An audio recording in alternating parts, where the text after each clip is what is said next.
Hello everyone, welcome to Wolfpack.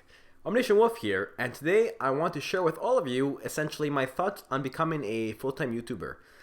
Specifically, I'm hoping to give you some insight on what it's like working as a part-time YouTuber, which I guess that's what I would classify myself as if you want to, and how I hope it would be like to make the transition to full-time YouTuber eventually down the line, if possible, if ever. So essentially, here's my top 4 list. I've written down some bullet points, make sure I don't forget what I want to talk about. So here we go. So number 1, currently, right now, I'm working a full-time job, which requires 40 hours a week of dedication. During that week, you often spend 20 additional hours, more or less. I would say 15 to 20 hours a week working on YouTube alone. That includes such things as recording, editing, uploading, all the annotations on YouTube. Not that I put that many, but all the description, tags, all that fun stuff requires all that time.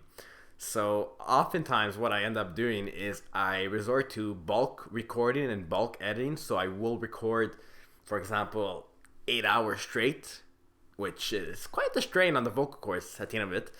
But I will record a lot and then not record for a while. But during that time, I'll be editing and then uploading. And this usually involves sacrificing like a full day on the weekend. So it causes me, miss time from friends and family and whatnot. It's not easy. It's not easy at all because after working 40 hours, you're kind of drained. You want to use the weekend to relax, but then you really want to put a video out. You want to record. You want to edit. You want to do the YouTube stuff. It definitely takes a lot of energy out of you. So I usually have to dedicate like a Saturday or a Sunday to record. Usually the Saturday because I just like having the Sunday to transition to Monday. But and at the same token, I also enjoy playing video games on my free time. So it's hard to juggle work, YouTube, and playing games just for my own pleasure at the same time. It's just crazy. So if I were to be a full-time YouTuber, on the other hand, I would have all the time in the world to put 40 hours on YouTube alone. I could work day by day on YouTube as opposed to scheduling videos that I've recorded and edited now for the end of next month, for example. It's just crazy that I have to maintain that kind of schedule in order to be able to produce content on a regular basis. Otherwise, it would just not be possible. So essentially, this would allow me to record and edit footage more reasonably, allow me to upload on weekends as well. I'd love to record on weekends. Upload on weekends, sorry. It's just that I'm always worried that I'll be lacking content just because of those extra 8 days a month that I'll need to put footage out. And at the same token, if YouTube was my full-time thing, I could focus more on collaborations, which are a ton of fun. It's just so difficult to coordinate with everyone's busy schedules. So that would be point number 1. Point number 2. It goes with resolution and frames per second. Currently, I record at 720p and 30 frames per second. Eventually, one day, I'd love to record at 1080p, 60 frames per second, which is really high quality, full HD. Maybe down the line, it depends how long it takes me to get there, if I ever get there.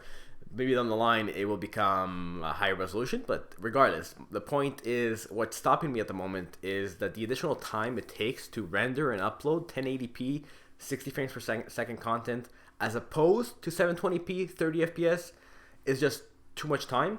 The additional time I can't make up for it. I would be lacking content regularly despite the high resolution, which is why I keep it at 720p 30 fps, even though some games obviously do look smoother in 60 frames per second. Same token, technical limitation, I have the original Game Capture HD, so that only records up to 30 FPS when you're recording 1080p. 720p, you can still do 60 FPS at least.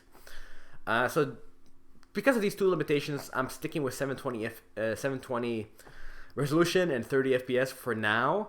But if I were to become a full-time YouTuber, I would definitely make the resolution and FPS jump, purchase Elgato HD 60, for example, and make sure I get that 1080p 68 frames per second. But for now, it's gotta stay at what it is. I just can't do much about that. So that's point number 2. Number 3 goes back to time. Everything kind of related to time, to be honest with you. It's really hard working around time. But number 3 is really recording and streaming. For myself, when I first started out, I tried juggling the two of them. I tried recording and streaming at the same time, and that's not what I wanted to do. I realized that the quality suffered because of that. You couldn't put a YouTube video on a stream up unless it was a highlight.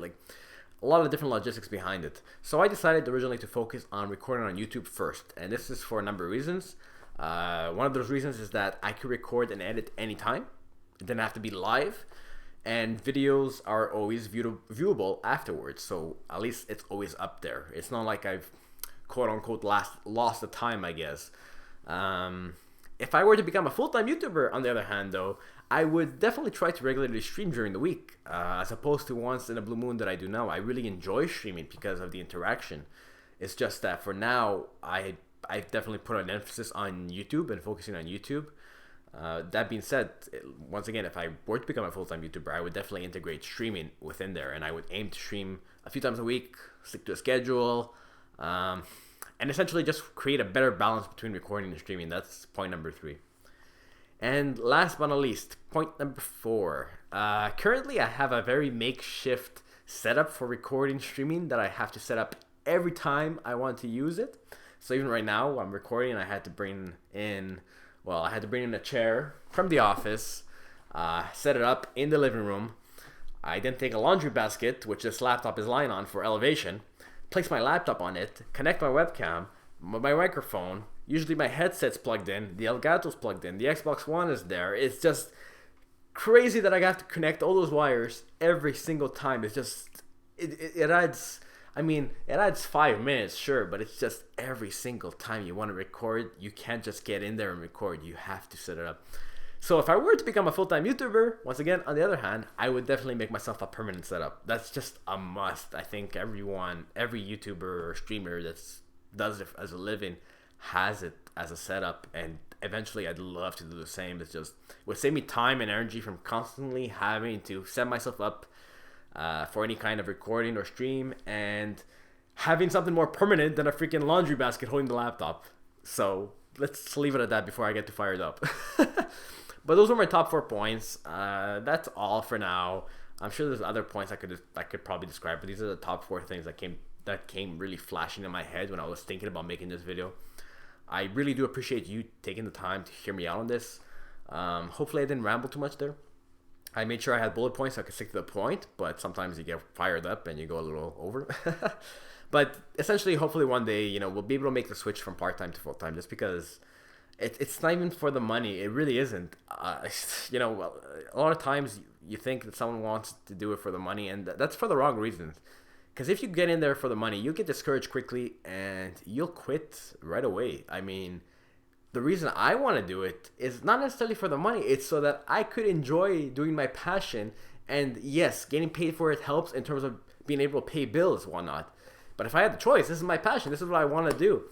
And hopefully one day we can make it a reality. I definitely wouldn't be where I am right now without all of you having joined the Wolfpack. About, at this point, 4,100 strong. I mean, it's been almost 2 years. It's not 41 million like a certain PewDiePie. Cough, cough. But and he's definitely earned it. I'm not gonna rib him here. But all that, I'm rumbling on here. I'll end it there. I have all of you to thank for making this happen, and once again, I always thank you for joining the Wolfpack every single time, and until next time. Ow!